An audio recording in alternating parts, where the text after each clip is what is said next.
Welcome back, family. Welcome back. Guys, last week I had my nephew TeeTee on. Well, I told y'all we had three more questions, right? So we are going to jump right into these questions about family, and we're going to give you guys our opinion and how we feel about the whole subject, okay? Nephew TeeTee, I want you to go ahead and introduce yourself again to the people. Hey people, like she said, this is your boy T Rose, aka Nephew TeeTee, and we just had to come back and finish the conversation. So I said, let me come on and slide over to Auntie's house and get into it. All right, all right. I love it. I love it. I love it. So here we go. Let's jump into this. This was question number 5. Now, you know how people say they know I love them, but they never show it. Is that enough just knowing that somebody loves you? What you say? I would say that we have to meet people where they are.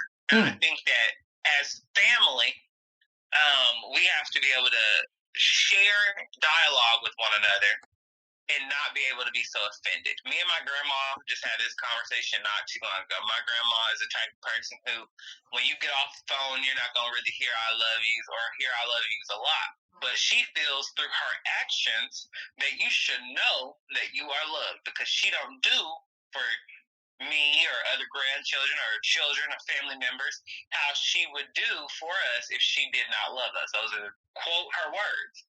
But I had to pose a question to her that if you love me, and even if you show through your action, why is it so hard for you just to say it? Why not just say it? And so I feel like people from a different generation might not feel as if it's necessary, but sometimes to hear those words for some are just what they need. And that goes back to true acceptance and communication and truly knowing your family members, because one grandchild might not necessarily need that where the other one does. And I feel like as a parent or as a family member or someone who truly loves someone, family, right? You have to meet people where they are. Okay, I like that. And I believe that, well, that's the type of person that I am. If I get to know you, or we're family, I started doing it a lot more with my family, cousins and things like that. I already do it with my children. When I get off the phone, that's what I say, so, and doing it with family more now because I want them to know, yes, I love you. I'm hanging up now, but just know that I love you. But a lot of, I see this a lot. Oh, well, they know that I love them. Do I know that you love me? Because you've never told me that, or I haven't heard it from you in I don't know when, So do I know? If you're not telling me that you love me, then do I know? So it's not an idea. Well, you should feel it. You should feel it. You should already know that I love you. I don't have to tell you that I love you. Yes, you do. Even though love is an action word, saying it is action. So, yeah, I feel that it's not enough just for me to know that you love me. I want you to tell me. I want you to be verbal with it, and I want some action behind that.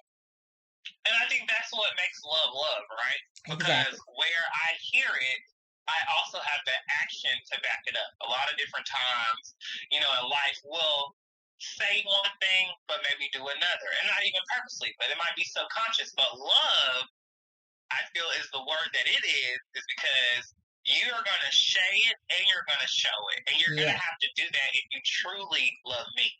Exactly. Exactly.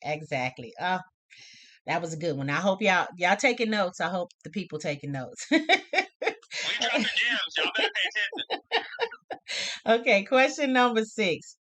When do you stop initiating the check-in call, especially if it's felt to be one-sided? think in this instance, I feel like 3 strikes and you're out. And it doesn't have to be consecutive. I feel like 3 different separate entities or conversations where I felt like I've extended the olive branch or went out of my way, and it has never been reciprocated. Again, I do things from my heart, or family members should be doing things from their own heart, but if you feel that you're taken advantage of, and it's not just a feeling, right? Because feelings aren't facts, people. So if you feel and then you have an instance or example that backs up that feeling, then you have to communicate. So there's steps to this, right? People want to get upset, this person doesn't talk to me, and they don't do the steps, and they want to just cut people off. There are steps to stop initiating things. There is steps to that. And I feel like after you communicated, hey, I've initiated, or I've invited you, or I've done this, and you've blown me off so many times that you never call me, you never check on me, I'm always the one picking up the phone or inviting you to, and you acknowledge that to them, and you make that a conversation, and they don't take accountability, or they say that they're going to do better and then don't, well, then that's for you to determine and for you to make up your mind. I feel like for me, though, we go back to the baseball system. I've had to cut off or stop initiating conversation with friends and family. But it wasn't until after I felt I did my true due diligence. Because one thing that we're not going to do in life is beg people to be there. And again, we need to remember about, in our first segment, we talked about how, family is going to show up. They just gonna do it. It's not whether you like me or don't like my demeanor or not. Hey, you're my family. I'm still gonna be there for you. You know what I mean? But those who do not, then they make it clear, and you can make it very clear as well that we are relatives, but are we family? You said a mouthful there. I'm not going to beg you. I'm not gonna beg you. That is my thing, and I'm growing into that more and more, because I've always been the check-in person. Always. And so, not even to cut you off real quick. Me too. And isn't it something to always be the check-in person, or always to kind of be that person in the family, but then it's not reciprocated. At some point, you feel defeated. Exactly. And I've gotten to that point, especially through what we're going through now. I always joke and call it the pandemonium. But going through this COVID and pandemic and all of this stuff, a lot of us have been isolated. And I was reaching out. It's like, okay, well, reach back. I need you to reach back, because I'm over here by myself. You're over there with your family and this and that and this and that and this other people. And I'm reaching over there and saying, hey, y'all good? You good? But then months go by, and it's like, wait, what is anybody going to reach over here to see if I'm good?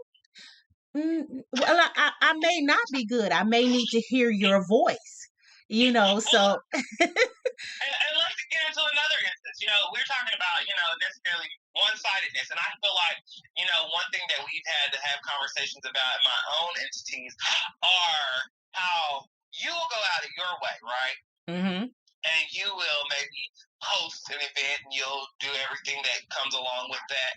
And then you look up, and the next time someone's having something, you're not invited, or you're not even thought of. And my thing is this: I ain't got to be invited everywhere. So let the people be clear before they start trying to read me. You don't have to be invited everywhere. But if I'm always the one making sure you're on my guest list, but I'm never on yours, or there's more than one instance where I was not valued enough or thought of in that moment in time, I feel that becomes problematic. And then if I address you about it, I feel like accountability is where it's needed. And so people who are not willing to do that, you got to let them go, because that's not family. That's not family. I don't know what that is, but it surely isn't family. So Thank you for that. Okay, now our question number 7, the final one. Unless we have time for this other one that I just threw in there, but let's go on with this one. Is the family bond, such as get-togethers, family dinners, and just hanging out, is that gone due to social media? I won't say it's gone. I won't say it's gone. I feel like it's less valued. Just like R&B did this little dip for a while. R&B never truly less, but people's appreciation for it was not the same, and it had a re-emerger, and that's what I hope for in society, a re-emerger of family truly being the backbone, family truly being important, and people's ideologies start to kind of go back towards a communal society. Right now, we are in a place where everyone is for themselves. You know, it's about how I get to the dollar. How do I get my life to look the way it does? I do believe and know that the digital age has a big role to play in instant gratification. I think at some point in time, people were content with the love and the fun parts of life. But because of social media and the digital age, we are no longer just content with happiness or the little things in life that bring us joy. We need the car. We need the own business. We need the fashions. We need to get rid of this job. So when I'm striving and chasing after the life that I say I want for myself, sometimes, you know, I just don't have a lot of time for the family. And then I got to deal with their attitudes, and I'm just not as loving anymore, right? Right. You know, let's be real. Because I have to deal, because people are people, and just because you're family doesn't mean you're imperfect, right? Right. So I have to come and I have to deal with Auntie who's going to maybe make a comment that I don't want to hear. Or I got to deal with grandparents, or I got to deal with all these different personalities and entities. Well, if I really ain't really with that, and I got all this other stuff that's self-absorbed and self-motivated, it's easier for me to make excuses on why I won't show up. And then if Auntie such and such doesn't show up, well, now cousin such and such, I agree with Keisha. Shoot, I'm not going over there because I'm tired too. And, you know, I see why Keisha's in peace. And then there's this whole conversation and rhetoric of why the importance of us gathering is no longer so important. Okay. I get it. Wow. I didn't look at it like that, but now that I am hearing what you're saying, I truly get it. I wish that family dinners and functions would come back around because, you know, when I first moved down here, you know, my cousin was every holiday, she was doing something just to have family over, and it was really nice. Even though, you know, a lot of us felt ways about different people, yeah, but we would all get together, and it was so much fun to sit and laugh and talk and just shoot the shit, you know, as they say, yeah. But I just let me ask you, what do you think is different now? Because life. Okay. Everybody has different things going on in their life. Everybody's doing something here. Families, you know, I gotta take care of my family. I ain't got time to be doing that. You know, I'll be tired when I get off of work. Oh, I got 4 kids now, you know, and I gotta do this and I gotta do that. Got a husband over here. I gotta do this. People moving away. And the ones that were trying to hold on to the family bond have gotten older, you know. So it's a lot of things. It's not just social media, it's just everybody has things that have consumed them in life. Absolutely. And yeah. And I will say it feels like the days are shorter. I know we got the same 24 hours, but I promise you the days are shorter.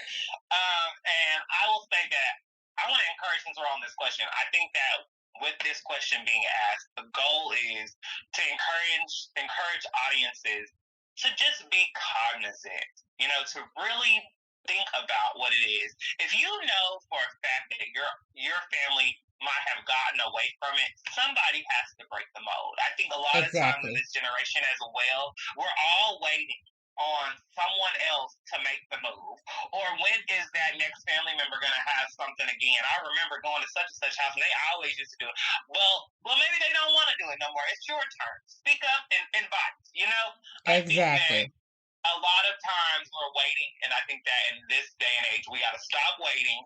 And then we also have to be more cognizant and accepting of people. I feel like if I am a family member who feels some type of way, or I'm always the one to get beat up on, so to speak, or someone's going, people have to get tougher skins. People do have to get tougher skins. And family, that's where you learn to have tough skin. So if people are shying away from family, I want to encourage them to get a tougher skin, one. And two, I want to encourage them that family members be thoughtful about what we're saying and doing. Because I feel like that has a big role in this day and age on why people sometimes don't show up, or why it's a lesser, because it's such. It's just a lot of, and I can only speak from my experience. There's a lot of different unfortunate things that happen in families that people don't realize cause a bigger damage than what should have taken place. And I feel like if people get tougher skin, and if people also watch what they're putting out towards their family member, who they're supposed to be loving to, then we can definitely get back to where we were at a place in life and society. Well, nephew, we have run out of time. And I'm just going to say, family, if you want nephew back on here, you guys better start writing and sending in some messages somewhere, some way, somehow. But we got to get out of here because we are past our time. All right. And we want to say bye to the people, nephew. Bye, people. Y'all let me know what y'all want to know next. All right. Until next time, family. Later.